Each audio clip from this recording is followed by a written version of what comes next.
നേതൃത്വത്തിന് കോഴ വാങ്ങിയെന്ന ആരോപണത്തിൽ സിപിഎം പ്രാദേശിക നേതാവിനെതിരെ നടപടിയെടുത്ത നേതൃത്വം. ആരോപണ വിധേയനായ CPM Kozhikode town area committee അംഗമായ പ്രമോദ് കോട്ടൂളിയെ പാർട്ടിയിൽ നിന്ന് പുറത്താക്കി. പ്രമോദ് കോട്ടൂളിയെ സിപിഎമ്മിന്റെ പ്രാഥമിക അംഗത്വത്തിൽ നിന്നാണ് പുറത്താക്കിയത്. സിപിഎം ജില്ലാ കമ്മിറ്റിയാണ് കോഴ ആരോപണത്തിൽ പ്രമോദ് കോട്ടൂളിക്കെതിരെ നടപടിയെടുത്തത്. പ്രമോദ് കോട്ടൂളി നൽകിയ വിശദീകരണം തൃപ്തികരമല്ലെന്ന് ജില്ലാ കമ്മിറ്റി വിലയിരുത്തി.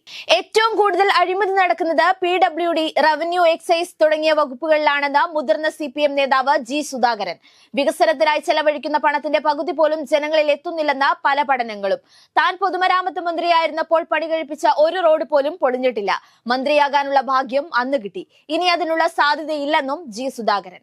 നീതി ആയോഗിന്റെ സുസ്ഥിര വികസന സൂചികയിൽ കേരളം വീണ്ടും ഒന്നാമത്. 79 പോയിന്റുള്ള കേരളത്തിനൊപ്പം ഉത്തരാഖണ്ഡും ഒന്നാമതുണ്ട്.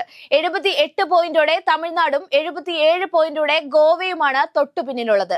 2023-24 വർഷത്തെ നീതി ആയോഗിന്റെ സൂചികയിലാണ് മികവ് തുടർന്നത്.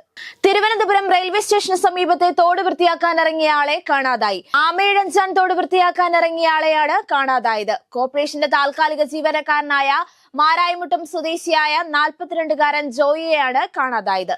തൊഴിലാളി തോട്ടിലെ ഒഴുക്കിൽപ്പെട്ടെന്നാണ് സംശയം. ഫയർഫോഴ്സ് എത്തി രക്ഷിക്കാനുള്ള ശ്രമങ്ങൾ നടക്കുന്നു. നിലവിൽ സ്കൂബ ഡൈവിംഗിൽ പരിശീലനം നേടിയ ഫയർഫോഴ്സ് അംഗങ്ങളാണ് തെരച്ചിൽ നടത്തുന്നത്. മാലിന്യം നീക്കിയ ശേഷമാണ് മുങ്ങൽ വിദഗ്ധർ പരിശോധന നടത്തുന്നത്. തൃശൂർ ജില്ലാ കളക്ടർ VR കൃഷ്ണതേജയെ കേരള കേഡറിൽ നിന്ന് ആന്ധ്ര കേഡറിലേക്ക് മാറ്റിക്കൊണ്ട് കേന്ദ്ര സർക്കാർ ഉത്തരവിറക്കി. ആന്ധ്ര ഉപമുഖ്യമന്ത്രി പവൻ കല്യാണിന്റെ ഓഫീസർ ഓഫ് സ്പെഷ്യൽ ഡ്യൂട്ടി തസ്തികയിലേക്കാണ് കൃഷ്ണതേജ പോകുന്നത്.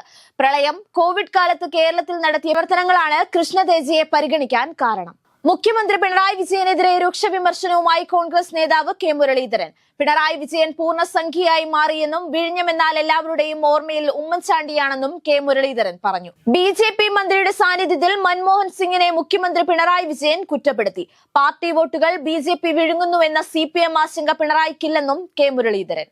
ഫോണിലെ വിവരങ്ങൾ ചാര സോഫ്റ്റ്വെയർ ഉപയോഗിച്ച് ചോർത്താൻ ശ്രമമെന്ന് AICC general secretary KC Venugopal.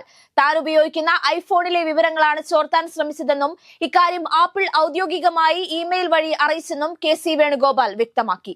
Apple അയച്ച ഇമെയിലും KC വേണുഗോപാൽ പുറത്തുവിട്ടു. 7 സംസ്ഥാനങ്ങളിലെ 13 നിയമസഭാ മണ്ഡലങ്ങളിലേക്ക് നടന്ന ഉപതെരഞ്ഞെടുപ്പിൽ ഇന്ത്യ മുന്നണിക്ക് വൻ മുന്നേറ്റം. 2 സീറ്റുകളിൽ വിജയിച്ച സഖ്യം 9 സീറ്റുകളിൽ ലീഡ് നേടുകയും ചെയ്തു. 2 സീറ്റുകളിൽ മാത്രമാണ് BJPക്ക് ലീഡ് നേടാനായത്. ഉത്തരാഖണ്ഡിലെ 2 അസംബ്ലി സീറ്റുകളിലും മുന്നണിക്ക് നേതൃത്വം നൽകുന്ന കോൺഗ്രസ് വിജയിച്ചു. സിയാച്ചിനിൽ 2023 ജൂലൈയിൽ നടന്ന തീപിടുത്തത്തിൽ പൊള്ളലേറ്റ് വീരമൃത്യു വരിച്ച ധീര ജവാൻ അൻഷുമാൻ സിംഗിന്റെ ഭാര്യ സ്മൃതിക്കെതിരെ അപകീർത്തി പരാമർശം നടത്തിയ ആൾക്കെതിരെ ദില്ലി പോലീസ് കേസെടുത്തു.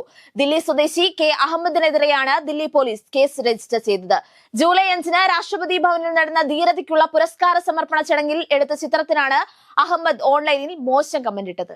4ാം T20 മത്സരത്തിൽ ടോസ് നേടിയ ഇന്ത്യ സിംബാബ്വെയെ ബാറ്റിംഗിന് വിട്ടു.